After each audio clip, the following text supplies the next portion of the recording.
જોડિયામાં ખૂટિયાના આતંકથી સ્થાનિક તંત્ર લાચાર।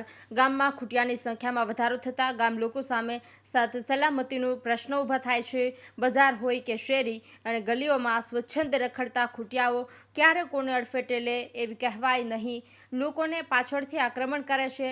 ક્યારેક બે ખૂટિયાની આંતરિક લડાઈના માહોલ વચ્ચે સામાન્ય લોકોમાં ભય જેવી ઉત્પન્ન સ્થિતિનો સામનો કરવો પડે છે।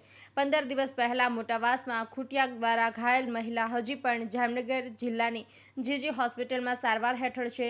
જ્યારે આજ સવારે તે જ વિસ્તારમાં ખૂટિયાએ મહિલાને પાછળથી હુમલો કરી પછાડ્યા હતા।